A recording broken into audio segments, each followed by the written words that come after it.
भक्तों में से एक थे। आइए विस्तार से जानते हैं भक्त प्रहलाद और हिरण्यकशिपु की कहानी, जो अत्यंत रोचक है। जब प्रहलाद कुछ बड़े हुए तब हिरण्यकशिपु ने उनकी शिक्षा की व्यवस्था की। प्रहलाद गुरु के सानिध्य में शिक्षा ग्रहण करने लगे। एक दिन हिरण्यकशिपु अपने मंत्रियों के साथ सभा में बैठे हुए थे। उसी समय प्रहलाद अपने गुरु के साथ वहां आए। प्रहलाद को प्रणाम करते देख हिरण्यकशिपु ने उसे दुलार किया और कहा,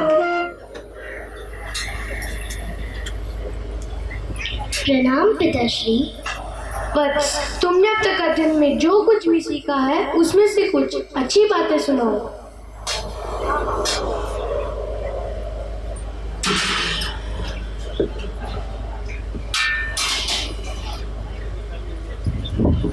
पिताजी, मैंने अब तक जो कुछ सीखा है उसका सारांश आपको सुनाता हूँ।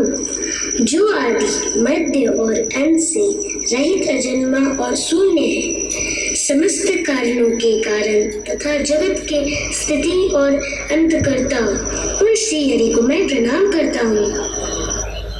अरे दुर्बुद्धि ब्राह्मण, यह क्या? तुमने मेरी अवज्ञा करके यह बालक को मेरे परम शत्रु से युक्त शिक्षा कैसे दी? दैत्यराज, आपको अधिक क्रोधित नहीं होना चाहिए। आपका पुत्र हमारी सिखाई बात नहीं कह रहा है। बेटा प्रहलाद, बताओ तुम्हें यह शिक्षा किसने दी? तुम्हारे गुरुजी कहते हैं कि मैंने तो तुझसे ऐसा उपदेश दिया ही नहीं। पिताजी, हृदय में भगवान विष्णु ही तो संपूर्ण जगत के देशक हैं। उनको छोड़कर और कौन किसी को क्या हे दुष्ट, जिस विष्णु की तू उपासना कर रहा है वह मेरे सामने कौन है? मेरे रहते कौन परमेश्वर कहलाया जा सकता है?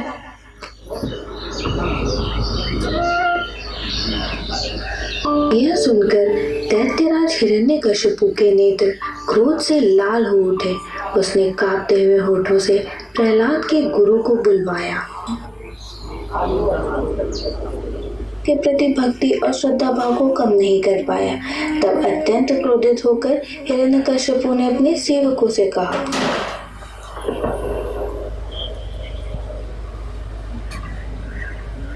रे दुष्ट, रे यह बड़ा दुरात्मा है, इसको मार डालो। अब इसके जीने का कोई लाभ नहीं, क्योंकि यह शत्रु प्रेमी अपने ही कुल का नाश करने वाला हो गया है।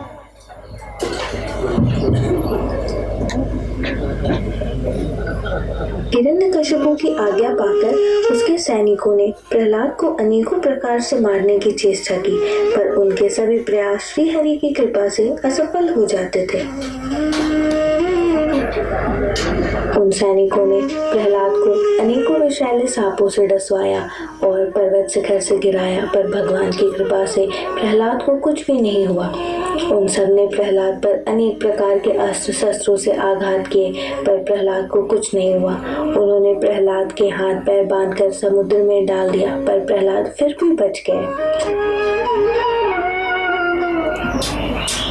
रसोइयों के द्वारा विष मिला हुआ भोजन देने पर प्रहलाद उसे भी पचा गए। जब प्रहलाद को मारने के सब प्रकार के प्रयास विफल हो गए, तब हिरण्यकशिपु ने अपनी बहन होलिका को बुलाया और होलिका प्रहलाद को अपनी गोद में लेकर प्रज्वलित अग्नि में प्रवेश कर गई। पर ईश्वर की कृपा से प्रहलाद को कुछ भी नहीं हुआ और होलिका जलकर भस्म हो गई।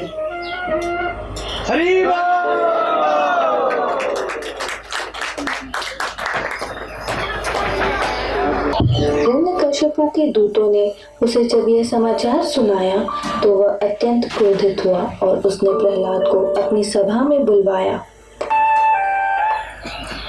सुनकर हिरण्यकशिपु यह समाचार सुनाया, रे दुष्ट, जिस विष्णु की तू उपासना कर रहा है, तेरा वह विष्णु कहाँ है? अगर वह सर्वत्र है तो मुझे इस खंभे में क्यों नहीं दिखाई देता?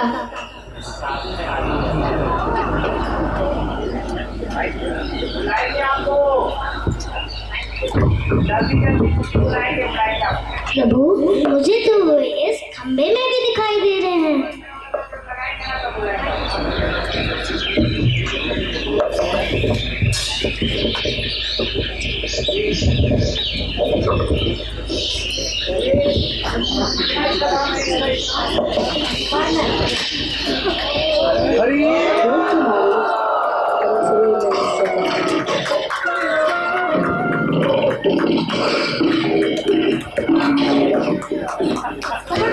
उनकी तपाए हुए सोने के समान पीली पीली आंखें थी, उनकी दाढ़ें बड़ी विकराल थी और वे भयंकर शब्दों से गर्जन कर रहे थे। उनके निकट जाने का साहस किसी में भी नहीं हो रहा था।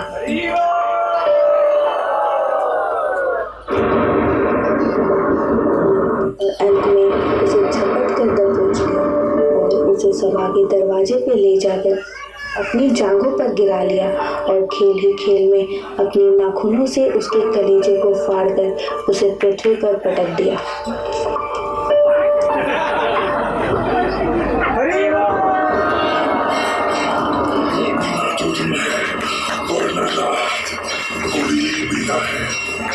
न अस्त्र है, न शस्त्र, मेरी नाखूनी है, न अंदर है, न बाहर चौखट है, न भूमि है, न आकाश। का क्रोध बढ़ता ही जा रहा था। वे हिरण्यकश्यप के ऊंचे सिंहासन पर जाकर विराजमान हो गए। उनकी क्रोधपूर्ण मुखाकृति को देख किसी को भी उनके निकट जाकर उनको प्रश्न करने का साहस नहीं हो रहा था। तब ब्रह्मा जी ने प्रहलाद से कहा, बेटा, तुम्हारे पिता पर ही तो भगवान क्रोध हुए थे, अब तुम ही जाकर उनको शांत करो। तब प्रहलाद भगवान के समीप जाकर हाथ जोड़कर उनकी स्तुति करने लगे। बालक प्रहलाद को अपने चरणों में पड़ा देख भगवान दयाद्र हो गए और उसे उठाकर अपनी गोद में बैठा लिया। जिस प्रकार भगवान ने प्रहलाद जी की सभी आपत्तियों से रक्षा की थी, उसी प्रकार वे सर्वदा उसकी भी रक्षा करते हैं जो उनका चरित्र सुनता है। नरसिंह देव भगवान की जय।